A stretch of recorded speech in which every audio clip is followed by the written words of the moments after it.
2014ಕ್ಕೂ ಮುಂಚೆ ಇಡೀ ದೇಶದಲ್ಲಿ ಹೊಸದೊಂದು ಪದ ಕೇಳಿ ಬಂದಿತ್ತು, ಗುಜರಾತ್ ಮಾಡೆಲ್. ಸುಮಾರು 10 ವರ್ಷಗಳು ಉರುಳಿವೆ. ಈಗ ಗುಜರಾತ್ ಮಾಡೆಲ್ ಬಗ್ಗೆ ಯಾವ ರೀತಿ ಚರ್ಚೆ ನಡೀತಿದೆ? ಕಟ್ಟಿದ ಬ್ರಿಡ್ಜ್ 2-3 ದಿನಕ್ಕೋ ಮುರಿದು ಬಿದ್ರೆ ಅದು ಗುಜರಾತ್ ಮಾಡೆಲ್. ಕಟ್ಟಿದ ಟನಲ್ ಮಾರನೇ ದಿನಕ್ಕೆ ಇದು ವೇಸ್ಟ್, ಇದು ಉಪಯೋಗಕ್ಕೆ ಬರೋದಿಲ್ಲ, 700 ಕೋಟಿ ರೂಪಾಯಿ ನೀರ್ಗೆ ಹಾಕ್ದಂಗಾಯ್ತು, ಮತ್ತೆ ಕಟ್ಟಿ ಅಂತ ಹೇಳುವಂಥದ್ದು ಗುಜರಾತ್ ಮಾಡೆಲ್. ಓದಿದ್ದಕ್ಕೆ ಸರಿಯಾದ ಸರ್ಟಿಫಿಕೇಟ್ ಇಲ್ಲದೆ ಇರುವಂತದ್ದು ಗುಜರಾತ್ ಮಾಡೆಲ್.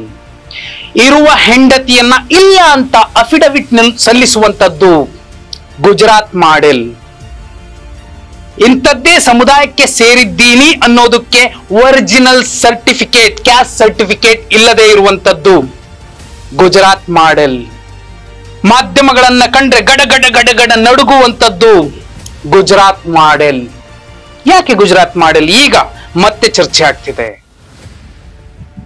ಯಾರಾದ್ರೂ ರೈತರು ಅಥವಾ ಮಧ್ಯಮ ವರ್ಗದವರು 3,000ನೋ 4,000ನೋ EMI ಕಟ್ಟಿಲ್ಲ ಅಂದಾಗ ದೊಡ್ಡ ದಂಡು ಮನೆ ಮುಂದೆ ಬಂದು ನಿಲ್ಸಿ ಅವರ ಹತ್ರ ಯಾರು ಸಾಲಗಾರ ಇದ್ದಾನೆ ಆತ ಕಣ್ಣೀರ್ ಹಾಕ್ತಿದ್ರೆ ಏನು ಗೊತ್ತಾಗದ ರೀತಿಯಲ್ಲಿ, ನಮ್ಗೇನು ಇದಕ್ಕೂ ಸಂಬಂಧವೇ ಇಲ್ಲ ಅನ್ನೋ ರೀತಿಯಲ್ಲಿ ದುಡ್ಡು ಕೊಡಿ, ಇಲ್ಲ ಅಂದ್ರೆ ಮನೆ ಖಾಲಿ ಮಾಡಿ ಅನ್ನುವಂತಹ ಬ್ಯಾಂಕ್ನವರ ಅವರ ಕರ್ತವ್ಯ ಮಾಡ್ತಿದ್ದಾರೆ ಅಂದ್ರೆ ಅದಕ್ಕೆ ಕಾರಣ ಗುಜರಾತ್ ಮಾಡೆಲ್. ಯಾಕೆ? ಬಿಜೆಪಿಗರ ಅಂಧಭಕ್ತರ ಪಾಲಿನ ವಿಶ್ವಗುರು ಪ್ರಧಾನಿ ನರೇಂದ್ರ ಮೋದಿಯವರು ಬಹುದೊಡ್ಡ ಕೆಲಸವನ್ನ ಮಾಡಿದ್ದಾರೆ. ಸುಮಾರು 27 ಗುಜರಾತಿನ ಉದ್ಯಮಿಗಳ ಬಹುದೊಡ್ಡ ಸಾಲವನ್ನ ಮನ್ನಾ ಮಾಡಿದ್ದಾರೆ. ಎಷ್ಟು? 2 ಕೋಟಿ, 100 ಕೋಟಿ, 1000 ಕೋಟಿ, 12 ಲಕ್ಷ ಕೋಟಿ ರೂಪಾಯಿಗಳು. ಯಾರೋ ರೈತ 3,000 ಕಟ್ಟೋಕ್ಕಾಗಿಲ್ಲ ಅಂತ ಸೂಸೈಡ್ ಮಾಡ್ಕೊಂಡ್ರೆ ಅದಕ್ಕೆ ಕಾರಣ ಯಾರು? 27 ಜನ ಗುಜರಾತಿಗರಿಗೋಸ್ಕರ ದೇಶದ 12 ಲಕ್ಷ ಕೋಟಿ ರೂಪಾಯಿಗಳನ್ನ ಮನ್ನಾ ಅಂತ ಮಾಡಿದ್ದು ಮೋದಿಯವರು. ಈ ಮೂಲಕ ಯಾರೆಲ್ಲ ಗುಜರಾತ್ ಮಾಡೆಲ್ ಅನ್ನ ನೆಚ್ಕೊಂಡಿದ್ರು ಅವರಿಗೆ 3 ನಾಮವನ್ನ ಹಾಕಿದ್ದು ಕೇಂದ್ರ ಸರ್ಕಾರ ಇದ್ದಿರಬಹುದು. ಯಾರ್ರೀ ಅದು? 27 ಜನ. ಇದು ಯಾವ ತರ ಇದೆ ಅಂದ್ರೆ, ನಾವುಗಳು ದೇವರ ನಾಮಗಳನ್ನ ಹೇಳ್ಕೊಳ್ತೀವಲ್ಲ ಆ ರೀತಿ ದೊಡ್ಡದೊಂದು ಲೀಸ್ಟ್ ಇದೆ. ನಿಮಗೆ ಬೇಜಾರಾದ್ರೂ ಪರವಾಗಿಲ್ಲ, ಆ 27 ಜನರ ಹೆಸರನ್ನ ಕೇಳಿಸ್ಕೊಂಡ್ರೆ ಖುಷಿ ಆಗತ್ತೆ. ಯಾಕೆ ಗೊತ್ತಾ? ಎಷ್ಟು ಚೆನ್ನಾಗಿ ಮೋಸ ಮಾಡಿದಾರೆ ಗೊತ್ತಾ? ಅದು ಎಷ್ಟು? 100, 200 ಕೋಟಿ ಅಲ್ಲ, 1000 ಕೋಟಿಗಳ ಮೋಸ ದೇಶದ ಅರ್ಥವ್ಯವಸ್ಥೆಗೆ.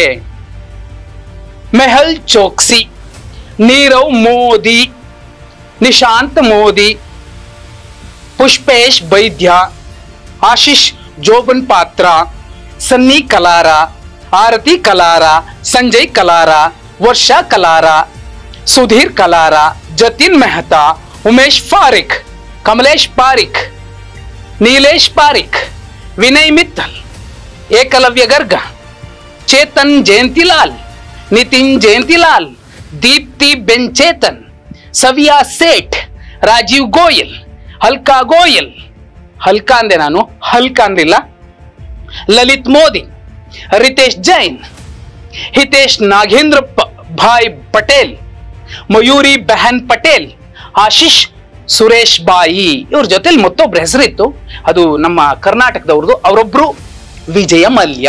ಅವರನ್ನ ಬಿಟ್ರೆ ಇನ್ನು 27 ಜನ ಮೂಲತಃ ಗುಜರಾತಿಗರು.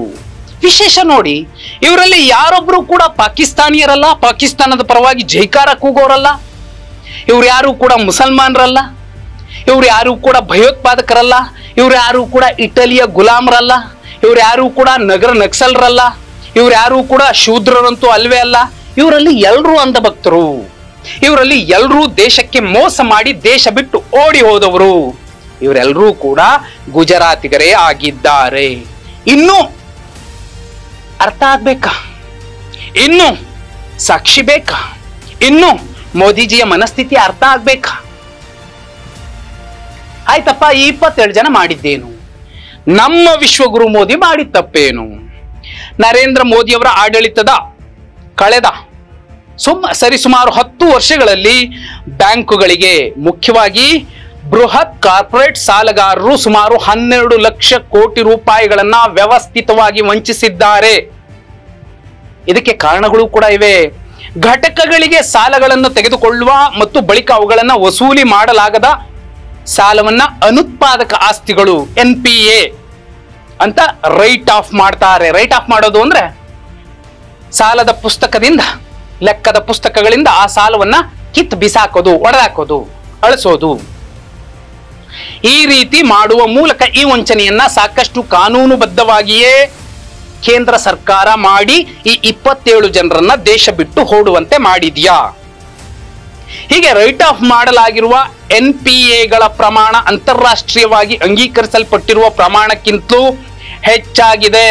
ಇಂತಹ ಬೃಹತ್ ಅಂದರೆ ಸುಗಮ ಕಾರ್ಯಾಚರಣೆ ರಾಜಕೀಯ ಬೆಂಬಲವಿಲ್ಲದೆ ಪೂರ್ಣಗೊಳ್ಳಲು ಸಾಧ್ಯವಿಲ್ಲ. ಸ್ವಿಸ್ ಬ್ಯಾಂಕ್ ಅಲ್ಲಿ ಅಷ್ಟಿದೆ ಇಷ್ಟಿದೆ, ಅವ್ರು ಅಷ್ಟಿಂದ್ರು ಇಷ್ಟಿಂದ್ರು, ಅವರೆಲ್ಲ ಕಾಣದಂಗ್ ತಿಂದ್ರು, ಇವರು ಎಲ್ರಿಗೂ ಕಾಣಿಸೋ ರೀತಿಯಲ್ಲಿ ತಿನ್ಸಿದ್ದಾರೆ. ನಾ ಖಾऊंगा ನಾ ಖಾನೆ दूंगा. NPA ಅನುತ್ಪಾದಕ ಸಾಲ, ಅನುತ್ಪಾದಕ ಆಸ್ತಿ. ಈ ಎಲ್ಲ NPAಗಳು ಕೂಡ ಉದ್ದೇಶಪೂರ್ವಕವಾಗಿ ಸಂಭವಿಸುವುದಿಲ್ಲ ಎನ್ನುವುದು ಎಲ್ರಿಗೂ ಕೂಡ ಚೆನ್ನಾಗಿ ಗೊತ್ತಿದೆ. ಇದೇ ಕಾರಣಕ್ಕೆ ಒಟ್ಟು ಸಾಲಗಳ ಶೇಕಡ 1% ಇಂದ 2% ಅಷ್ಟನ್ನ ಮಾತ್ರ NPAಗಳಾಗಿ ಪರಿವರ್ತಿಸಬಹುದು ಅನ್ನೋದನ್ನ ಅಂತಾರಾಷ್ಟ್ರೀಯವಾಗಿ ಕೂಡ ಒಪ್ಪಿಕೊಳ್ಳಬಹುದು.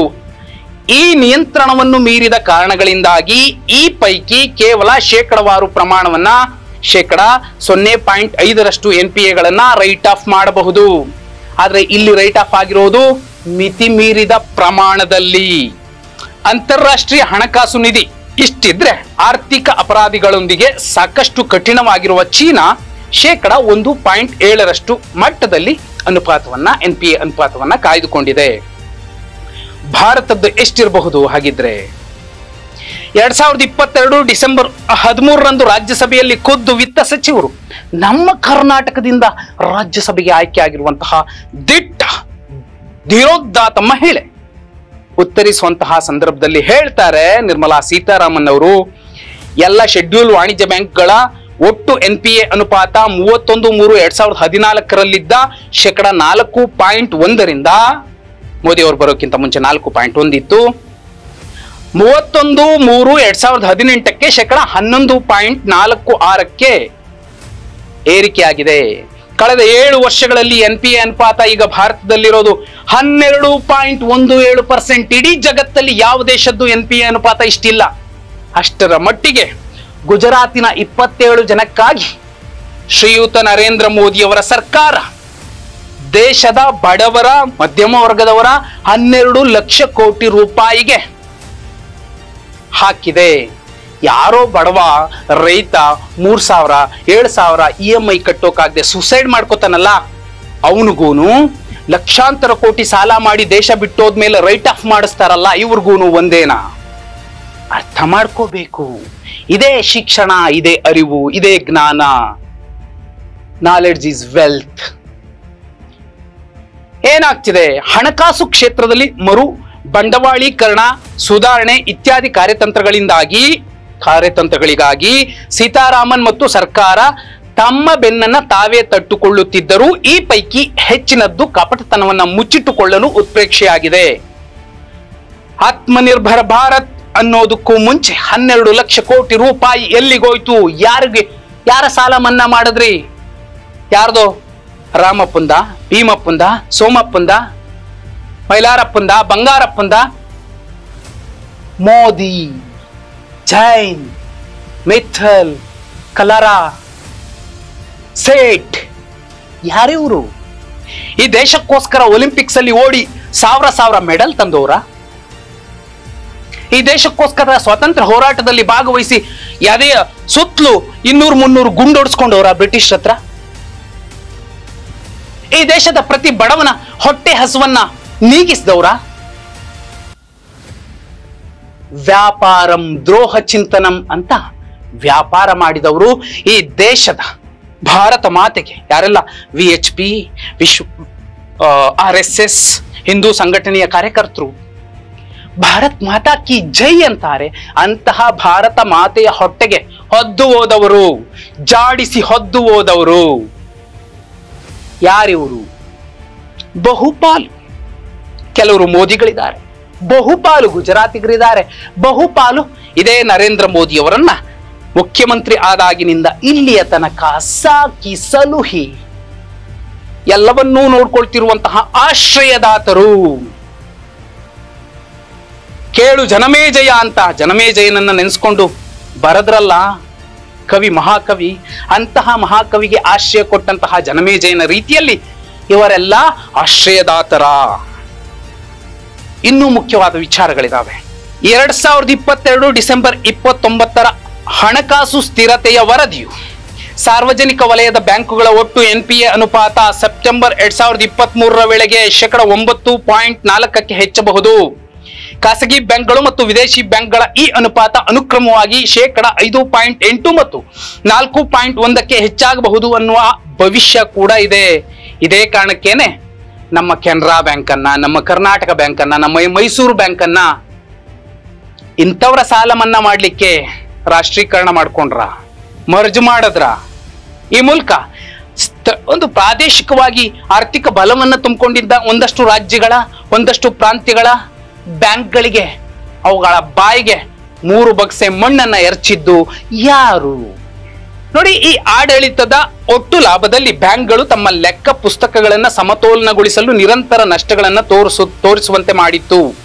ಅವುಗಳ ಎಲ್ಲ ಮಿಗತೆ ಹಣವನ್ನ ಆಡಳಿತದ ಅವಧಿಯಲ್ಲಿ ಸಾರ್ವಜನಿಕ ವಲಯದ ಬ್ಯಾಂಕುಗಳು ಪ್ರತಿ ವರ್ಷ 35,000 ಕೋಟಿ ರೂಗಳಿಂದ 50,000 ಕೋಟಿ ರೂಗಳವರೆಗೆ ಲಾಭಗಳನ್ನ ಗಳಿಸುತ್ತಿದ್ದವು ಎನ್ನುವುದನ್ನ ಎಲ್ಲರೂ ಕೂಡ ನೋಡಿದ್ದಾರೆ. ಆದ್ರೆ NDA ಆಡಳಿತದ ಕೇವಲ 4 ವರ್ಷಗಳಲ್ಲಿ 2015ರಿಂದ 16, 2019ರಿಂದ 20 ಈ ಮಧ್ಯೆ ಇವೇ ಬ್ಯಾಂಕುಗಳು ಒಟ್ಟು 2 ಲಕ್ಷ ಕೋಟಿ ರೂಗಿಂತ ಹೆಚ್ಚಿನ ನಷ್ಟದಲ್ಲಿದ್ದವು. ಇದನ್ನ ಬಹುಪಾಲು ಮಾಧ್ಯಮಗಳು ಕೂಡ ಹೇಳಿವೆ. ಮೋದಿಯ ಭಜನೆಯನ್ನ ನಾಜೂಕಾಗಿ ಮಾಡುವಂತಹ ಮಾಧ್ಯಮಗಳೇ ಎಲ್ಲೋ ಮೂಲೆಯಲ್ಲಿ ಸಣ್ಣ ಕಾಲಮಲ್ಲಿ ಹೇಳಿರುವಂತಹ ಸಾಕ್ಷ್ಯಗಳು ಕೂಡ ಇವೆ. 2022 ಡಿಸೆಂಬರ್ 13 ತನ್ನ ಉತ್ತರದಲ್ಲಿ ವಿತ್ತ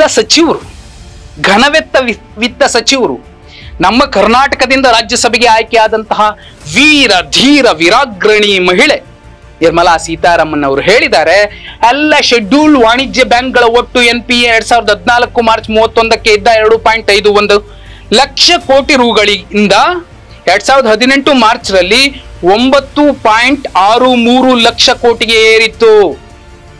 ಮೋದಿ ಬರೋಕ್ಕಿಂತ ಮುಂಚೆ NPA 1 ಲಕ್ಷ ಕೋಟಿ 2.51 ಲಕ್ಷ ಕೋಟಿ ಇತ್ತು. 2018 ಹೊತ್ತಿಗೆ ಅದರ ನಂಬರ್ 9.63 ಲಕ್ಷ ಕೋಟಿ, 8 ಲಕ್ಷ ಕೋಟಿ ಜಾಸ್ತಿ ಆಗತ್ತೆ. ಯಾರನ್ನ ಮೆಚ್ಚಿಸ್ಲಿಕ್ಕೆ, ಯಾರ ಸಾಲವನ್ನ ಮನ್ನಾ ಮಾಡಲಿಕ್ಕೆ? ಕೇಂದ್ರ ಸರ್ಕಾರ, ಗುಜರಾತಿನ ಮೂಲದ ನರೇಂದ್ರ ಮೋದಿ ಅವರ ಸರ್ಕಾರ ಮಾಡಿತ್ತು. ಕೇವಲ 4 ವರ್ಷಗಳಲ್ಲಿ NPA ಪ್ರಮಾಣ ಸುಮಾರು 4 ಪಟ್ಟು ಹೆಚ್ಚಾಯ್ತಲ್ಲ.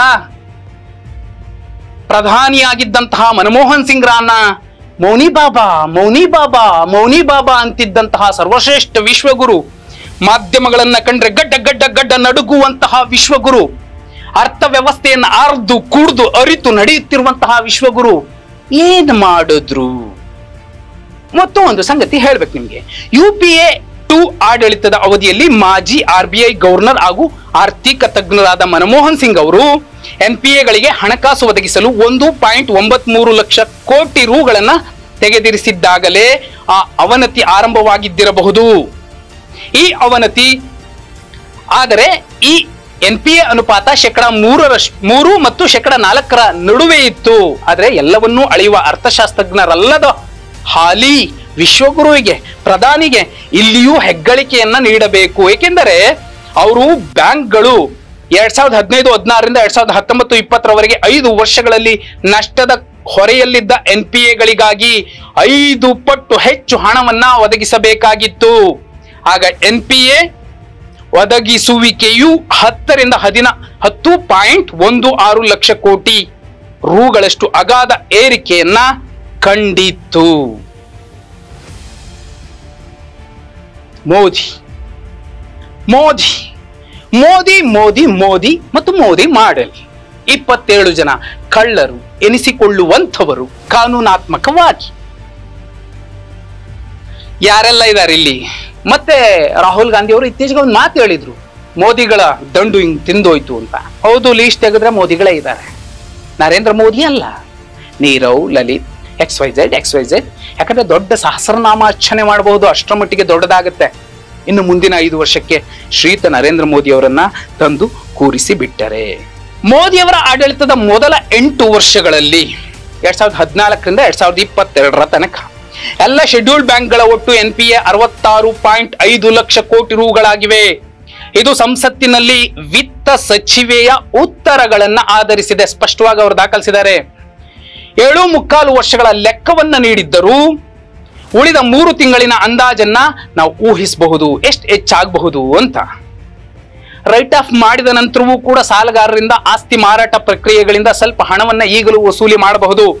ಆ ಕೆಲಸವನ್ನ ಕೇಂದ್ರ ಸರ್ಕಾರ ಮಾಡಿಲ್ಲ, ಮಾಡಲ್ಲ, ಮಾಡುವುದು ಇಲ್ಲ ಅನ್ನುವಂಥದ್ದು ಕಾಂಗ್ರೆಸ್ನ ವಾದ. ಈಗ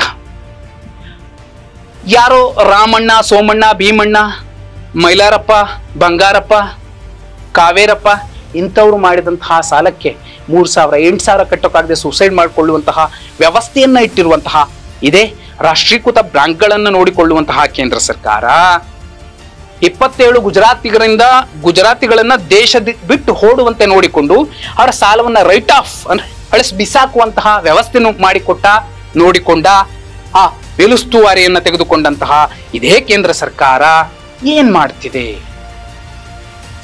ಒಂದು ಪ್ರಶ್ನೆ ಮೂಡಲ್ವಾ? ಗುಜರಾತಿನ ಉದ್ಯಮಿಗಳ ಸಾಲ ಮನ್ನಾ ಮಾಡೋಕೆ ಮೋದಿ ಬೇಕಾಯ್ತಾ? ಒಂದನೇ ಪ್ರಶ್ನೆ. ಗುಜರಾತಿನ ತೆರಿಗೆ ಪಾಲನ್ನಷ್ಟೇ ಅಚ್ಚುಕಟ್ಟಾಗಿ ನೀಡೋದಕ್ಕೆ ಗುಜರಾತಿನ ನರೇಂದ್ರ ಮೋದಿ ಬೇಕಾಯ್ತಾ? ಎರಡನೇ ಪ್ರಶ್ನೆ. ಗುಜರಾತಿನ ಬ್ರಾಹ್ಮಣ ಮತ್ತು ಬನಿಯಾಗಳ ಉದ್ಧಾರ ಮಾಡೋದಕ್ಕಷ್ಟೇ ಗುಜರಾತಿನ ಮೋದಿ ಬೇಕಾಯ್ತಾ? ಮೂರನೇ ಪ್ರಶ್ನೆ. ಗುಜರಾತಿನ ಮಾಡೆಲ್ ಅಂದ್ರೆ ಭಾರತಾಂಬೆಯ ಬಡವರ ಮಧ್ಯಮ ವರ್ಗದ ಮಕ್ಕಳ ಸುಮಾರು 12 ಲಕ್ಷ ಕೋಟಿ ರೂಪಾಯಿಗೆ 3 ನಾಮ ಹಾಕುವಂತದ್ದ. ಈ 12 ಲಕ್ಷ ಕೋಟಿ ಅಂದ್ರೆ ಎಷ್ಟಿರ್ಬೋದು ಗೊತ್ತಾ? ಕರ್ನಾಟಕ ರಾಜ್ಯದ 4 ವರ್ಷಗಳ ಬಜೆಟ್. ಯಾರು ಕೂಡ ತೆರಿಗೆ ಕಟ್ಟೋ ಅಗತ್ಯನೇ ಇರಲ್ಲ 12 ಲಕ್ಷ ಕೋಟಿ ರೂಪಾಯಿಯನ್ನ ಒಂದು ಕರ್ನಾಟಕಕ್ಕೆ ಕೊಟ್ರೆ. ಅದೇ ಗೋವಾನೋ ಕೇರಳನೋ ಆದ್ರೆ 8-10 ವರ್ಷಗಳ ಬಜೆಟ್ ಅನ್ನ ನಿಭಾಯಿಸಿಕೊಳ್ಳುತ್ತೆ ಆ ರಾಜ್ಯ. ಅಷ್ಟರ ಮಟ್ಟಿಗಿನ ಮೋಸ ಮಾಡಿದವರನ್ನ ಬಿಟ್ಟು ರಾಮಪ್ಪ, ಸೋಮಪ್ಪ, ಭೀಮಪ್ಪ, ಮೈಲಾರಪ್ಪ, ಬಂಗಾರಪ್ಪ, ಕಾವೇರಪ್ಪರನ್ನ ಹಿಡ್ಕೊಂಡು ಜೈಲ್ಗೆ ಹಾಕೋದು, ನೋಟಿಸ್ ಕಳಿಸೋದು ಮೋದಿ ಮಾಡೆಲ್.